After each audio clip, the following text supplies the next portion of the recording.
Hello, guys. Welcome, everybody, to Purple A's podcast. I am your host of Bleeds Purple and Gold, Isaac here. So today, I felt like discussing the state of the Minnesota Vikings, and to say the very least, their identity and the state of this team is non-existent. Just to put it to you plainly, they are not a serious football team. They don't look like they care. They're checked out. Completely disconnected. So I think but to be fair though, I'm not gonna bash the defense because the defense has done an amazing job. I mean, I can only really count like 2 or 3 bad games by the defense when they played. That's not bad at all. So I'm going to only pinpoint the defense so much. And Brian Flores, and to be fair, Brian Flores deserves to be the head coach for the rest of this season. He really does. You have to see what you have in Brian Flores as the head coach to see how good he is. So he has the boys playing hard. He has his defense fighting till the very end. Sure, they don't have very many playmakers. The defensive tackles have not produced, have barely produced, and the secondary, they really haven't made many turnovers happen. But I'm not focusing on the defense. I want to be very clear about that. I'm not focused on the defense. This is about the offense. The offense, like I said, looks disconnected. They're checked out, and they don't look like they care. And this is not just, it's not some people, and the only, I feel like, people that really care on offense is Jordan Mason and Aaron Jones. They're the only people that have really showed up. The offense as a whole, everybody does. But this team as a whole, I mean, that besides the point that the team as a whole is soft, but the offense, let's talk about it for a little bit and as why. Let's go into a deeper dive of why this offense is so bad. But going over stats here, the Vikings had 18 points per game. That's 28th in the NFL. 272 yards per game, 29th. The Vikings have 26 turnovers. That's the most in the NFL. 21 total offense touchdowns, 28. 196 first downs, that's 29th in the NFL. 30% third down conversion rate, that's second to last. The Vikings are negative 15 in turnover differential. The Vikings have, and the defense as a whole, as far as time of possession, how long the defense has been out there. And by the way, this is raw. By the way, I'm not editing this out or anything. I did some kind of speculation. The defense has been out there for at least 65 more minutes in terms of time of possession than the offense. That's what, because the Vikings, they're going 3 and out. They're turning the ball over. They commit stupid pre-snap motion penalties. They are always holding. They give up sacks. It's one bad good play, 5 next, and then 4 bad plays follows. That's why these numbers are embarrassing. And you would think, and also going into this, every time the Vikings trailed in the fourth quarter, the Vikings are terrible in the first 3 quarters. But maybe because the Vikings offense, because they always put themselves in situations where they are having to play catch-up mode with this kind of roster. You're talking about Justin Jefferson, the best receiver in the league. You're talking about Jordan Addison, who could be a wide receiver 1 for any team in the league. I mean, you got solid tight ends.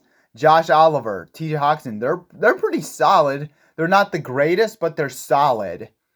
And you got Aaron Jones, you made an upgrade with Jordan Mason instead of Ty Chandler. You have Jordan Mason, where he is spectacular.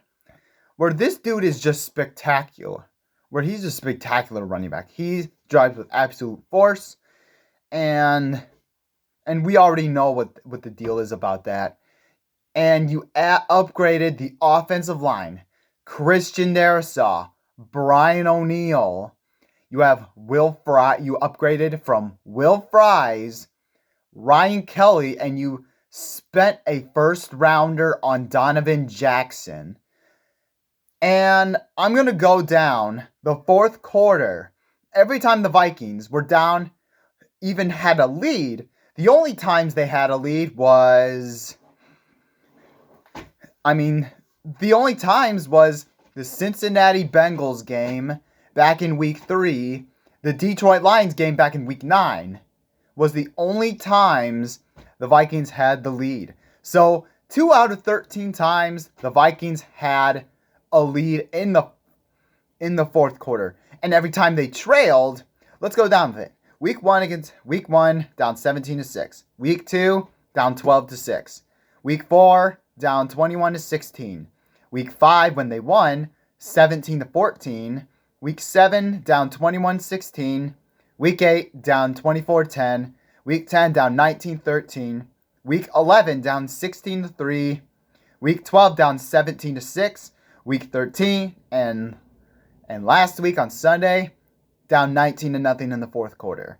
The Vikings, every time they trailed, they were outscored 183-80. How embarrassing is that? Teams are 100 points more in the first 3 quarters. How embarrassing. And the Vikings, and not only that, you got shut out for the first time in 18 years?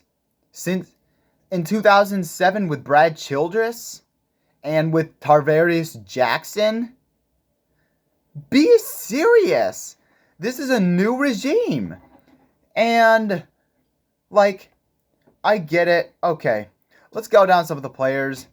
Max Bros, and I want to be very clear. J.J. McCarthy sucked. Let's be real. He is equally as bad as J. Marcus Russell. He's putting up those kind of numbers. If you guys don't know how bad J. Marcus Russell is, I looked up his stats too. They're almost the same. It's almost the same. He's just a terrible starting quarterback. J.J. McCarthy for right now. He's shot. Max Brosmer, I'd like to see more of this guy. I know it's only one game, but you only can do so much when your team is not showing up. So, and I want him to start the rest of the way. But, however, I don't want KOC to be the coach because you know what that means. Do you have any idea what that means? That means you're going to have KOC develop this guy. And I don't want to see that anymore. Because against the Seattle Seahawks, you completely ruined this dude's confidence. You single-handedly sabotaged his confidence, and you sabotaged our only hope of if this dude was going to be good. I still believe in Max Brosmer because he has talent.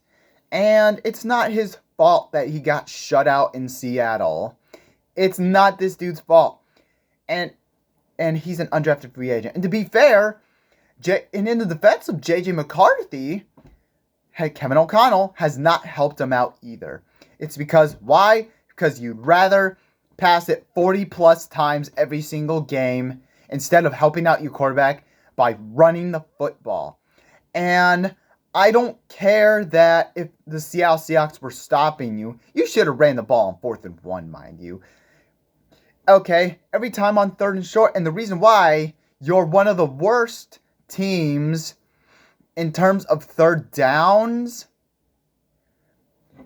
The reason why is because you refuse to do what works instead of just adapting to your mistakes and saying, okay, that didn't work. Let's try to do it. Let's try to do something new. Instead, no. KSC is like, no.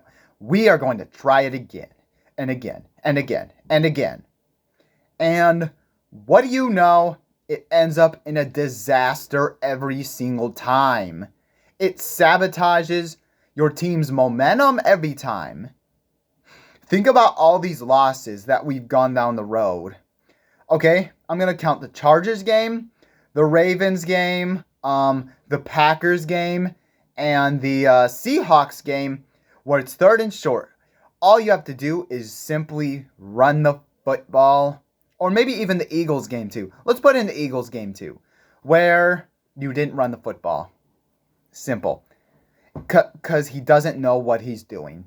Teams have adapted to this guy. They have adapted to KOC's coaching and play calling. They realize, oh, yeah, we can just do this because they know they're going to do that. So, because if teams know it, we know it. We know it. And you have never adjusted to the play calling. You don't know what you're doing as far as a play calling goes. And you're terrible at and speaking of developments of quarterbacks, you have single-handedly sabotaged a lot of quarterbacks. You sabotaged Jaron Hall. You sabotaged J.J. McCarthy. You might even have sabotaged Max Brosmer and Carson Wentz too, where you left him out there hanging out to dry against the Chargers, where he had a shoulder injury. It was clear that he was hurt, and instead, you left him out there, and because you thought that Max Brosmer did not need it, it was Carson Wentz. And guess what happens? You basically gifted him a season-ending injury. Instead of being the adult in the room, you are instead a little boy in the room and giving him a chance. You should have never had him out there in the first place when he was hurt. This is why the Vikings are where they are, is because the reason why the numbers are bad is because of KOC. And I'll go as far as to say this right now. I thought, from looking at KOC the first year, I thought, oh man, this is going to be so great. KOC is going to take flight, and this offense is going to be elite. Justin Jefferson will be used like no other, and we'll be using all these weapons the right way. And quite frankly, 3.5 years, and we're in year 4, and you have done nothing. And it was all a lie. It's all a lot of talk. And that's what I keep on saying. He just talks his way out of bad situations, so the media doesn't care. He just simply sweeps it under the rug with these fancy words out of like the dictionary that he can possibly find. And it was a mistake. Going back to the 22 offseason, the Vikings had Jim Harbaugh in the building, and it was clearly a mistake that the Vikings even hired him in the first place. It should have been Jim Harbaugh, but they said, no, we want to keep the culture, and we just want to keep the culture and the vibes. That's it. But when it comes to football, oh, no. Jim Harbaugh does not fit that regime. You should have hired him, but now you can't hire him because he's on the Chargers and he's doing fine. But overall, that is why Kevin O'Connell should be fired. You need to look for a new head coach, promote Brian Flores this season to see what he has the rest of the way. Because you can't continue doing this. You can't continue wasting careers. Because if you keep Because Wilfs, if you want to continue to run this gimmicky kind of offense and just have all these fancy words, just dished out to everybody and not produce on football, you're telling us you don't want Justin Jefferson on this team anymore or anybody productive. You're telling them, screw you guys. I don't want you on this team. I'd rather have Kevin O'Connell, man. So that's what you're telling us. And he needs to be fired. That's why. Give me a good because if any Kevin O'Connell stan, give me a reason why Kevin O'Connell should stay on this team. Give me a good reason. I'd like to hear it, honestly. Kevin O'Connell should be fired. He needs to go. Thank you guys so much for watching. Hit that like button. Hit that subscribe button. And thank you guys so much. Skol Vikings.